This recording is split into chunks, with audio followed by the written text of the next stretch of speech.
शांति। कल की मुरली पे पहले चर्चा करेंगे। करो याद, कल क्या मुरली थी? ठीक बोल रहे, बोलो। बहनों की मुरली थी, भाइयों से नहीं पूछ रहे इसलिए। क्या मुरली थी कल?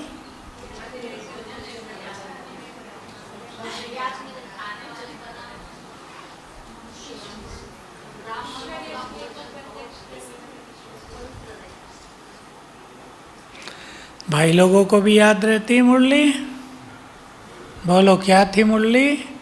आज की मुरली की सुना दो कोई पॉइंट।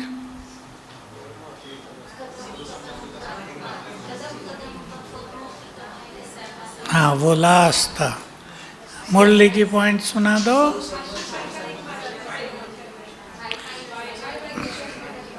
सबसे मेहनत का काम आत्मिक दृष्टि, भाई भाई की दृष्टि।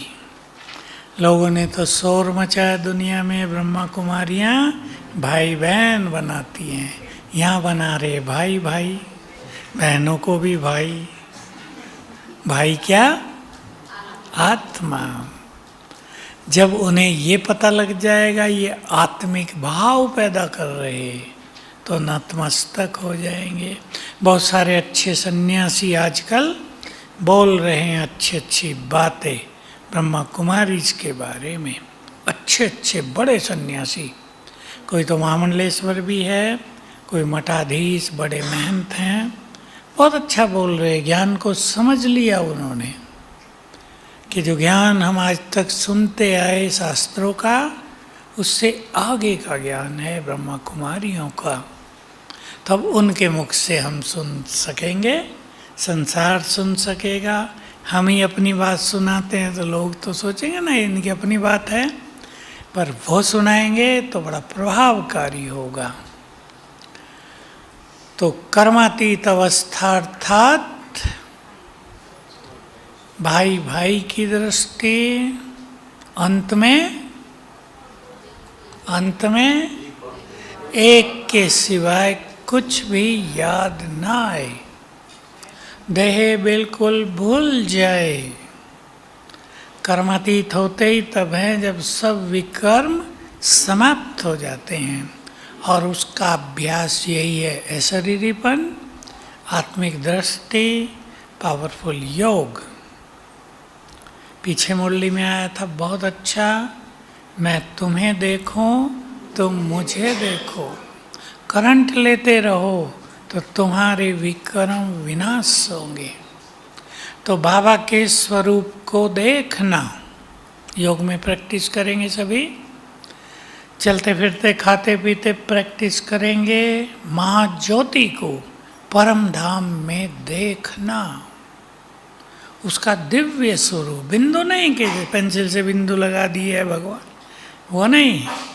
बिंदु तो इसलिए कहा गया कि वो बहुत सूक्ष्म है, उसको आंखों से नहीं देखा जा सकता, परंतु उससे जो एनर्जी फैलती है वो अनंत है, बहुत जबरदस्त। वो स्वरूप उसका परम धाम में देखा करें। मैं छोटा सा उदाहरण दूं, जैसे आकाश में सूरज उदय होता है, देखा होगा सबने। लालिमा फैल जाती है, किरणें फैलने लगती हैं। पहले आग का गोला जैसा दिखेगा, फिर किरणें फैलने लगेंगी।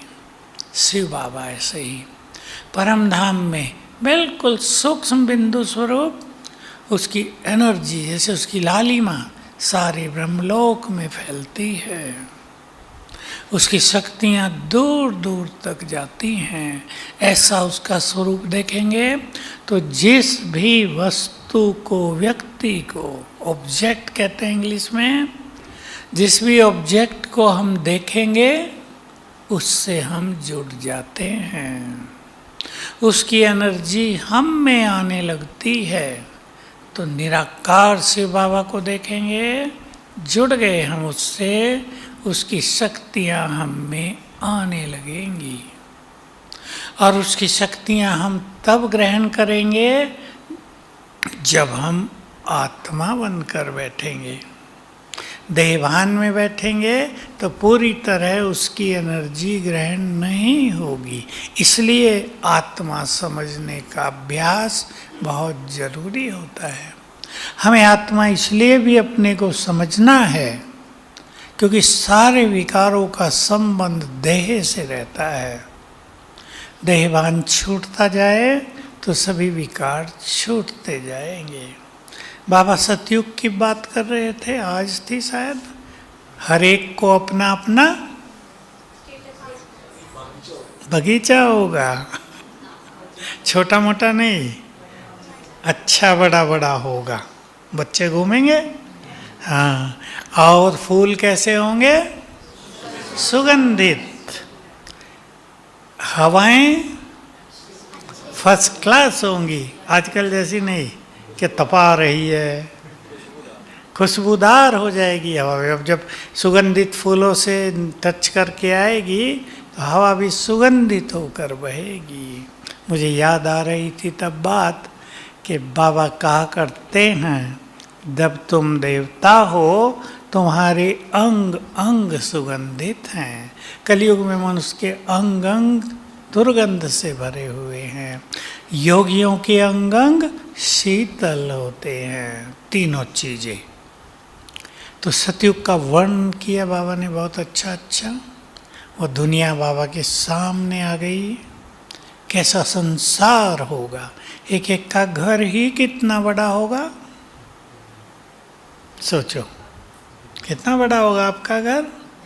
माताओं को कितना चाहिए? हैं 100 गज, 50, 500, 1000? बोलो। 1-1 किलोमीटर चाहिए। कहेंगे 1 किलोमीटर में तो घूमने में ही थक जाएंगे। बहुत बड़े बड़े घर होंगे क्योंकि देवता हैं ही थोड़े। तो 1 किलोमीटर तो छोटे से छोटा घर होगा। एक वर्ग किलोमीटर कहते हैं, 100 मीटर बाई 100 मीटर।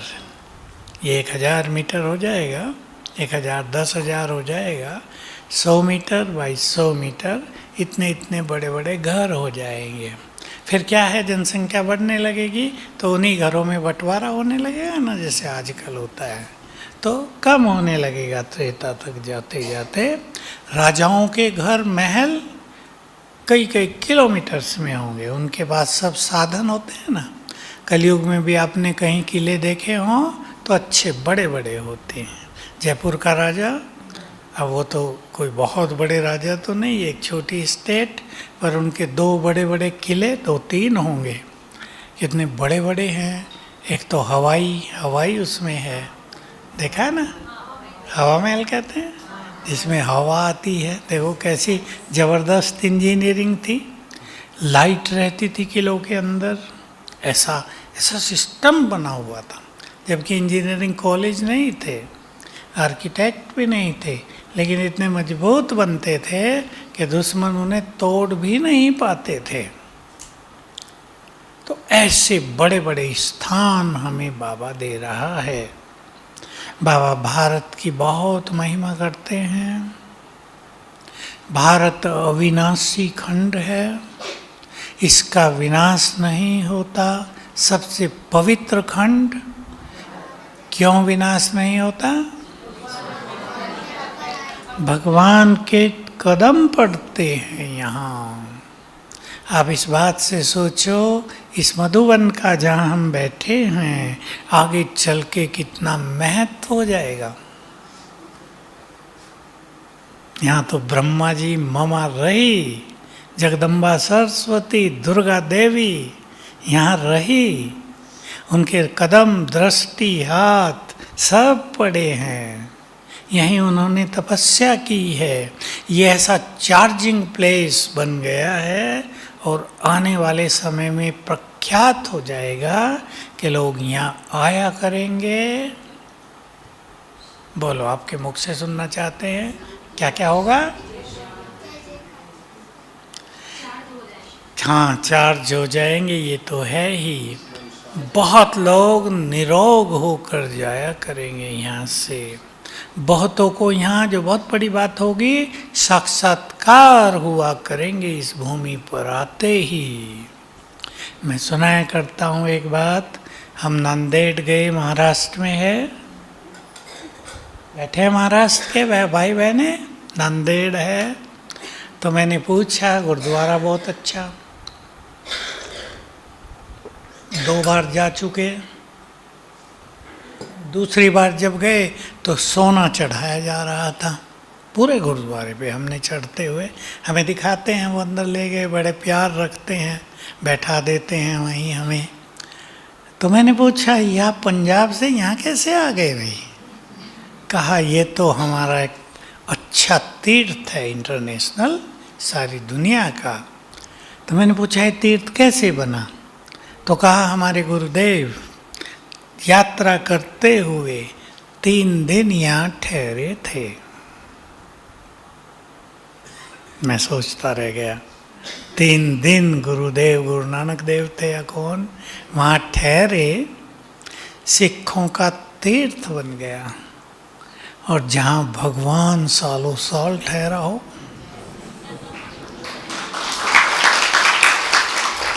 सोच लो क्या बन जाएगी, बन गई है, पर ये भूमि महान तीर्थ बन जाएगा। यहाँ का पानी लेकर लोग जाया करेंगे, गंगा जल इसके पीछे ढीला पड़ जाएगा। कहा, गंगा जल तो बहुत, गंगा में तो बहुत नहा लिए, पावन तो बने नहीं, लेकिन यहाँ के पानी से आत्माएं निरोग हुआ करेंगी। एक बार ब्रह्मा भोजन मिल जाए तो अपने को धन्य माना करेंगे, धरती पर मस्तक टेकेंगे, यहाँ आकर चार्ज करेगी ये भूमि अनेकों को। एक और बड़ा काम होने वाला इन भूमियों से, तीनों जगह से, कि देवकुल की जो बहुत आत्माएं यहाँ आएंगी, करोड़ों करोड़ों आएंगी धीरे धीरे, उन सब के देव संस्कार यहाँ आते ही जागृत हो जाएंगे। जो भूले हुए हैं, जो दबे हुए हैं, यहाँ आएंगे, जागृत हो जाएंगे। आप विचार करो, हमारे कितने म्यूजियम हैं संसार में। हमारे भारत में आबू में जो म्यूजियम है, उसको साल में देखने वाले कई लाख हो जाते हैं। हमारे पीस पार्क में आने वाले साल में कई लाख हो जाते हैं, जबकि ज्ञान सुनते हैं वहाँ, केवल घूम के नहीं जाते। और सेंटरों में कोर्स करने वाले, हमारे मेले होते थे उनसे ज्ञान लेने वाले, 7 दिन कोर्स और प्रदर्शनी देखने वाले, ये संख्या कई करोड़ों में है। वो सब एक झटका लगते ही यहाँ आ जाएंगे। एक झटका लगने दो, कहेंगे, अरे हमने तो ब्रह्मा कुमारियों का ज्ञान लिया हुआ, हम घर में ही मुरली सुनते थे, अब कुछ कुछ कहने लगेंगे, हम तो योग भी लगाते थे, लहसुन प्याज छोड़ दिया था। और ब्रह्मा कुमार कुमारी बनना सबसे बड़े गर्व की बात हो जाएगा दुनिया में। अब तो बहुत लोग बैज लगाने से लज्जा महसूस करते हैं ना, तब तो बड़ा बड़ा बैग और दिखाते हुए लोगों को कि हमको बैज है बाजार में चला करेंगे लोग। आज भी आए एक आंध्र के मिनिस्टर, एमपी रहे, एमएलए रहे, मिनिस्टर रहे, अभी भी खड़े हैं चुनाव में, 8 मास से ज्ञान में आ गए, 1 दिन के लिए आए थे, बहुत अच्छा ज्ञान ले लिया। सभी धारणाएं थी, उनको बहन जी ने बैज ही नहीं दिया था। मैंने कहा, अरे 2 बेचारों को ने सुनाया, मुझे बैज नहीं मिला, पर जो आप में धारणा मेरे में भी सब हैं, पवित्रता सहित। बस इतना ज़रूर होता है कि भाई पॉलिटिक्स में हैं, बाहर आना जाना पड़ता है, भोजन हम लहसुन प्याज के बिना खाते हैं, लेकिन खाना पड़ जाता है कहीं कहीं। ने कहा, ये तो देखो मिलिट्री वालों को बाबा ने थोड़ी मार्जिन दी थी, तो बाबा का नाम अब रोशन होने जा रहा है। बाबा के 2 शब्द याद दिला दूं, फिर भोजन पर आ जाए हम। बहुत कम लोगों को याद हैं बाबा के वो शब्द, साकार मुरली के, बच्चे एक दिन आएगा संसार में स्पिरिचुअल रिवॉल्यूशन हो जाएगा। हिंदी में सुनो, रूहानी क्रांति, आध्यात्मिक क्रांति आ जाएगी। जैसे विलक्षण है ना, अब टीवी खोलो तो क्या चर्चा है, वो उसको गाली दे रहा, वो उसको गाली दे रहा। आजकल तो इलेक्शन में बहुतों के पास तो कुछ रहा ही नहीं गाली देने के अलावा। फलाना ऐसा है, फलाना नेता ऐसा है, हम क्या करेंगे वो नहीं बोल रहे हैं, ये खराब लोग हैं। हर मनुष्य के मुख पर इलेक्शन है, कौन जीतेगा, किसको कितने वोट मिलेंगे, क्या होगा। ऐसे ही ज्ञान रह जाएगा संसार में, क्रांति। और दूसरी बात इससे ही जुड़ी हुई, एक दिन आएगा बच्चे, संसार में पवित्रता की क्रांति हो जाएगी। सभी लोग, क्योंकि अंतिम समय होगा, समझो आप ये सोच लो आखिर 2-3 साल, सभी लोगों में पवित्र संस्कार जागृत हो जाएंगे। इससे सभी को मुक्ति और जीवन मुक्ति का वरदान मिल जाएगा। तो हम सभी ऐसे स्थान पर बैठे हैं जहां आप सभी चार्ज हो रहे हैं, महसूस होता है, हमारे संकल्प हमें चार्ज करते हैं। बस इतना याद रखेंगे, हमारा योग, हमारा मेडिटेशन, शिव बाबा से हमारा पावरफुल कनेक्शन हमें चार्ज करता है। रोज चार्ज होके जाएंगे यहाँ से। जो भाई बहनें 1-2 मास के लिए रहते हैं, बहुत सुंदर अवसर होता है अपने को चार्ज करने का। चार्ज करने का अर्थ है अपने को पावरफुल बना देने का, अपने मूल संस्कारों को जगा देने का, अपना सोया हुआ भाग्य जगा देने का। तो वो समय चल रहा है हमारे लिए। भोजन की बात कल की बाबा ने साकार में की थी ये बातें। मैं 1-2 बात आपको सुना देता हूँ उस मुरली की, गहरी कल की मुरली की, आप लोगों ने कैच की हो या न की हो। जब तुम्हें ऐसा पवित्र योग युक्त भोजन मिलने लगेगा, तब तुम्हारी संख्या बहुत वृद्धि को पाएगी। क्या सीखेंगे इससे? पा गई वृद्धि को। घरों में भी माताएं अगर योग युक्त होकर भोजन बनाएंगी तो आपके परिवार वाले सभी ज्ञान में आ जाएंगे, दूसरों के क्रोध समाप्त हो जाएंगे, मन की अशांति भाग जाएगी। कोई शराब पीता है वो समाप्त हो जाएगा, दुनियावी आकर्षण ज़्यादा है वो भी ढीला पड़ जाएगा। मैं ये अभ्यास कराता हूँ माताओं से। माताएं बताती है मेरा पति गुस्सा बहुत करता है, मैं उन्हें सिखाता हूँ कि भोजन बनाते अभ्यास करो अच्छे अच्छे, और जब खिलाओ तो अभ्यास करना इस पवित्र ब्रह्मा भोजन को खाने से इसका चित्त शांत हो जाए। बहुत अच्छे रिजल्ट मिले हैं। कई शराबियों की शराब छूट गई है। भोजन में बहुत ताकत है। योग युक्त भोजन बनाना। बाबा के कुछ और भी शब्द थे। ब्रह्मा बाबा को चिंतन चल रहा था, जो योग युक्त होगा वो, बताओ किसने कैच किया? ये हम सब के लिए धारणा है, भोजन बनाने की बात नहीं। जो योग युक्त होगा वो ज्ञानी भी होगा, और जो ज्ञानी होगा बाबा उसे बाहर सेवा पे भेज देंगे, फिर भोजन कौन बनाएगा? चिंतन चल रहा है ब्रह्मा जी का। फिर कहा जब बहुत महारथी हो जाएंगे तो कुछ को भोजन पे लगा देंगे। चिंतन चल रहा था, मुझे सब बातें याद हैं। तो योग युक्त भोजन संभव है योग में रह के भोजन बनाना? कौन कौन बहनें समझती हैं संभव है?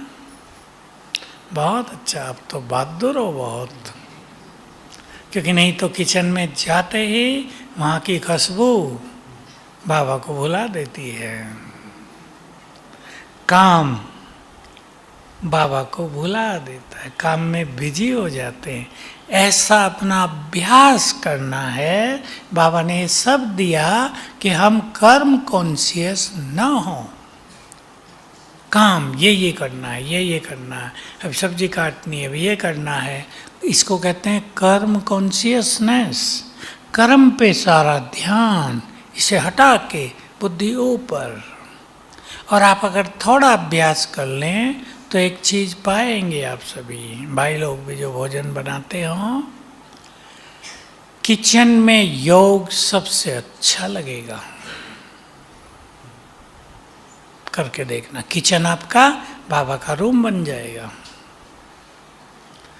बाबा की और एक बात ध्यान रखनी इसमें, फिर मैं अपनी एक बात सुना देता हूं। भोजन में प्यार और खुशी भर देना, ये तरीका है भोजन को टेस्टी बनाने का। आप इसका प्रयोग कर सकते हैं।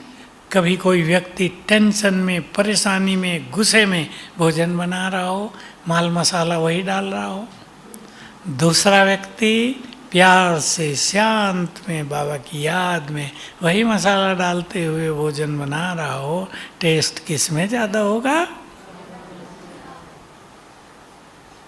तो कल जो एक बात बाबा ने कही, मुझे अपनी बात भी याद आ गई थी। एक बार बाबा अपने रूम में आए थे, तो जल्दी चले जाते थे बाबा, क्योंकि 6 बजे से शुरू हो जाता था प्रोग्राम, 6:30 तक बाबा आ जाते थे और 10:30, 11 बस ऐसे चले जाते थे।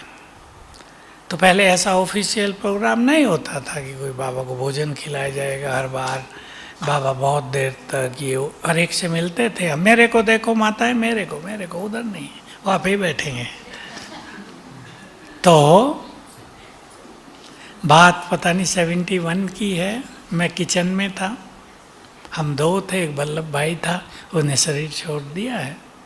ऊपर एक ही जगह हम लोग रहते थे, लाइट हाउस जो है सामने बिल्डिंग। तो सामने तो कोई नहीं होता था बाबा के, सब लोग मिलके चले गए। दीदी दादी अब आएंगी विदाई देने, वो होती नहीं थी आगे। तो लच्छू बहन होती थी, बाबा ने लच्छू बहन को कहा मेरे नाम से सूर्य को बुलाओ। अब वो नीचे पहुंचे, आवाज दे रही, सबने सुन लिया, बाबा बुला रहा है तुम्हें, जल्दी आओ। हम जगह सोए तो नहीं थे, बाबा आया था तो नहीं। तो जो कपड़े पहने थे ऊपर वो नेपाली शॉल होती थी डाल के, उन दिनों ये सफ़ेद कपड़े ये वो ज़्यादा नहीं होते थे। हम बाबा के सामने, और जब हम दोनों बाबा के सामने आए तो एक वंडरफुल बात थी कि वहाँ कोई नहीं था। बाबा गुलजार दादी के तन में बैठा है अकेला। लच्छू बहन हमें बुला के दादियों को बुलाने गई है कि चलो काम हो गया, बाबा को विदाई दो। हम तो मजे में आ गए, एकदम आनंद में, कोई नहीं है। बड़े बैठे रहते थोड़ा डर लगता था ना। तो बाबा ने कहा, बहुत अच्छी बात कही, क्योंकि तब मेरा योग बहुत अच्छा था, मैं किचन में था। तो बाबा ने कहा कि योग युक्त भोजन बनाने से सभी की स्थिति में जो सुधार होगा उसका 1% आपको मिलेगा। पूछा कितने लोग हैं? पूछा आज कितने लोग हैं? मैंने कहा बाबा 400 हैं। 400 थे तो कहा 400% आज जमा हो गए। हम खुश हो गए। फिर बाबा ने कहा कि देखो, यज्ञ में 2 चीज़ें मिलती हैं जो बाहर नहीं मिलती, एक ब्रह्मा भोजन और एक बाप। तो ब्रह्मा भोजन यदि प्यार से और योग युक्त होकर बनाया जाएगा, 400 थे ना, तो बाबा ने बहुत गहरी बात कही। तो एक बार के भोजन में ही उतना फल मिलेगा जितना 1000 को संदेश देने से मिलता है। हमें और आनंद हो गया। नहीं तो लोग ऐसा सोचते हैं ना, भाई भोजन बनाना तो छोटा सा काम है, पर योग युक्त भोजन बनाना बहुत बड़ा भाग्य, बहुत बड़ा पुण्य है। फिर बाबा ने और कुछ कहा, याद तो नहीं, बहुत साल हो गए, 55 साल पहले की बात है। फिर हमें कहने लगे, बाबा कुछ पूछना है। अब हमें तो कुछ याद ही नहीं था, बिस्तर से उठ के आए थे, अब कोई आ नहीं रहा। अब हम लोग दृष्टि ले ले के भी थोड़े क्या करें अब। बाबा का कुछ पूछना है, 2 बार पूछा, कुछ था ही नहीं। फिर कोई आया, हम चले गए। तो ब्रह्मा भोजन बहुत बड़ी चीज़ है, चाहे आप अपने घरों में बनाते हैं, चाहे कई बहनें माताएं सेंटरों में भी भोग तो बनाने जाती हैं। बहुत बड़ा पुण्य है ये। क्यों, अब मैं उस पर आ जाता हूँ। ये जो प्रकृति है, सब्जियां प्रकृति है ना, पानी, दाल चावल, सब, आटा गेहूँ, ये प्रकृति से आता है ना। इस प्रकृति में मनुष्य के वाइब्रेशंस को ग्रहण करने की सबसे ज़्यादा शक्ति होती है। इन सब में भी ज़्यादा शक्ति होती है पानी में।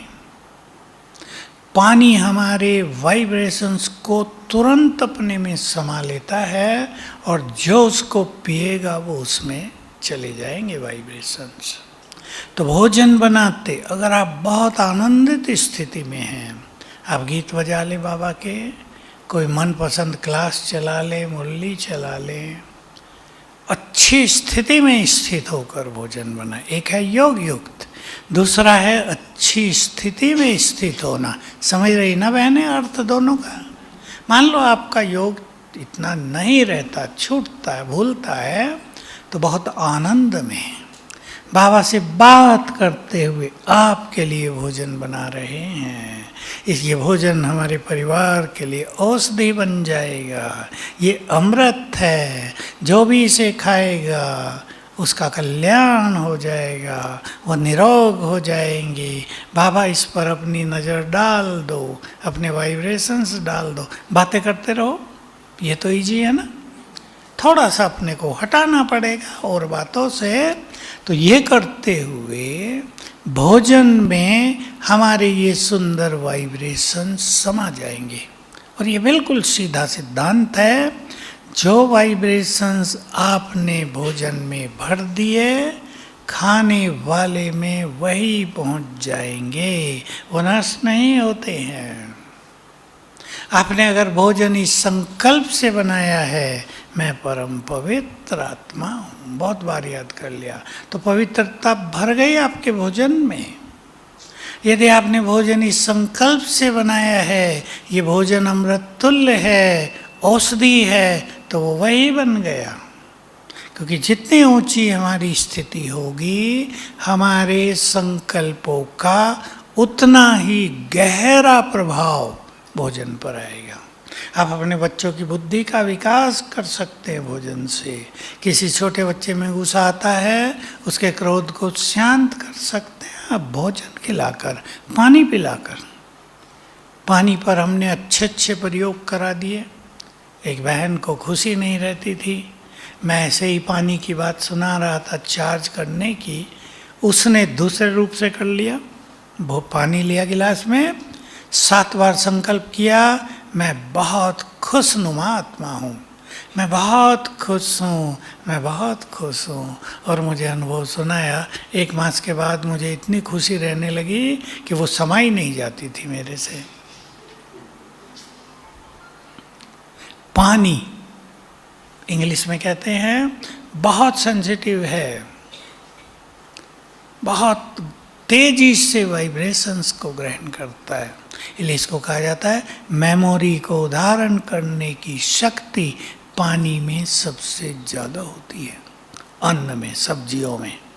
इसलिए बहुत महत्व रहा। और ये योग युक्त जो हमारे कर्म होते हैं, ये भक्ति में चलते हैं।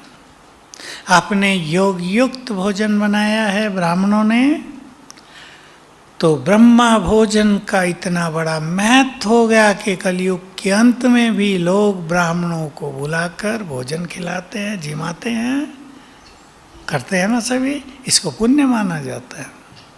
काम किया यहाँ आप सब ने, और पालना हुए 2 युग तक पंडितों की, ब्राह्मणों की, कितना अच्छा काम हो गया। हर कर्म जो योग युक्त होकर किया जाएगा वो भक्ति में यादगार बन जाएगा। बाबा ने सुना है ये रहस्य। श्री कृष्ण के हर कर्म की पूजा क्यों होती है? क्योंकि उसने हर कर्म करते योग युक्त रहने की प्रैक्टिस की। हर कर्म की इसलिए पूजा हो गई। और भी एक बहुत अच्छी बात कही बाबा ने, वो भी बहुत कम आती है मुरलियों में।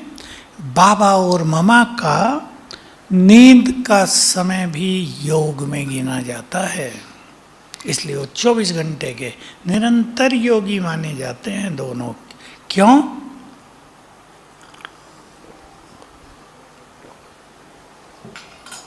क्यों बोलो? जब वो सोते हैं तो योग युक्त, उठते हैं तो फिर योग युक्त। और मामा बाबा ही इसमें परफेक्ट रहे, एक्सपर्ट रहे। इसलिए नींद का समय, मान लो उन्होंने 5 घंटे नींद की रात को, तो वो नींद उनकी नींद जैसी नहीं होगी। वो नींद होगी मानो वो बिल्कुल सतोप्रधान स्थिति में विश्राम कर रहे हैं। नींद नहीं, विश्राम, जिसमें तन को भी विश्राम मिल रहा है, आत्मा भी शांत हो गई है। तो हर कर्म जितना हम योग युक्त होकर करते हैं उतना ही वो यादगार बन जाता है। जो योगी होगा वो ज्ञानी भी होगा। और ज्ञान के लिए बाबा ने बहुत अच्छी बात कल भी कही, आज भी कही। ज्ञान का मनन बुद्धि में होता रहे। आज के शब्द थे बहुत अच्छे। तुम्हारी बुद्धि में ज्ञान टपकता रहे तो तुम क्या बन जाओगे? मास्टर ज्ञान सागर। बहुत बड़ा टाइटल दे दिया। बुद्धि में ज्ञान टपकता रहे, माना चिंतन में रहे, स्मरण में रहे ज्ञान, फीलिंग्स में रहे ज्ञान। तो ज्ञान युक्त होने से, इसको कहते हैं ज्ञान युक्त, व्यर्थ समाप्त हो जाता है, बुद्धि स्वच्छ रहती है, तब योग अच्छा लगता है। तो जिसने ज्ञान के द्वारा अपने मन को शांत कर लिया हो वही सफल योगी बनेंगे। जिसने ज्ञान के द्वारा अपनी बुद्धि को दिव्य कर लिया हो, स्वच्छ, क्लीन और क्लियर, वही श्रेष्ठ योगी बनेंगे। ज्ञान से जिसने अपने को स्वमान में स्थित कर लिया हो वो स्थिर बुद्धि योगी बन जाएंगे। ज्ञान में ही 5 स्वरूपों के अभ्यास, वो स्वदर्शन चक्र है पूरा, वो हमारे 5 श्रेष्ठ स्वरूप, श्रेष्ठ स्मृतियाँ, जिन्होंने उनका अभ्यास कर लिया, क्या होगा उनको? उनके संस्कार दिव्य हो जाएंगे, प्योरिटी नेचुरल हो जाएगी। जैसे आत्मिक दृष्टि से प्योरिटी बढ़ती है, वैसे ही 5 स्वरूपों के अभ्यास से भी प्योरिटी बहुत बढ़ जाती है। ख्याल करेंगे इन बातों पर। आज की मुरली में और भी था, बहुत अच्छी नशे की बात सुना देता हूँ। कलयुग में मनुष्य मनुष्यों को पढ़ाते हैं, बोलो आगे। सतयुग में देवता देवताओं को पढ़ाते हैं, और संगम पर तुम्हें पढ़ाते हैं, बोलो भाई लोग बोलो, स्वयं भगवान। है ना नशे की बात? ऐसी बातें याद कर लेनी चाहिए। दिन में 2-4 बार भी याद आ गई तो उसका असर लंबे समय तक चलता है। और असर यही होता है इस ईश्वरीय नशे से कि व्यर्थ समाप्त हो जाते हैं। इससे जुड़ी हुई बाबा की दूसरी बात याद दिला देता हूँ, कल उसे याद कर लेना 2-4 बार। बच्चे, तुम देवताओं के साथ 2 युग तक रहे, मनुष्यों के साथ भी तुमने 2 युग रहकर देख लिया, अब भगवान के साथ रहो। जितने बार याद करेंगे योग लग जाएगा, है ना मजे की बात। दूसरी बार ऐसे कहा, तुम 21 जन्म देवताओं की गोद में खेले, फिर लास्ट 2 युग मनुष्यों की गोद में खेले, अब भगवान की गोद में खेलो। ये वो ज्ञान की बातें हैं जो हमें योग युक्त बना देती हैं। सभी योग के साथ ज्ञान पर भी बहुत ध्यान दें, महत्व दें इसको। और जो मुरली सुन सकते हैं रोज, यहाँ भी कईयों को सेवा भी होती होगी, स्पीकर पर सुनते हैं। स्पीकर पर सुनना और क्लास में जाके सुनना, इसमें बहुत अंतर होता है। घर में अपने मोबाइल पे सुन लेना, टीवी पे सुन लेना, वो तीसरे नंबर का हो गया। क्लास में जाकर आप मुरली सुने और जीवन को 1 घंटा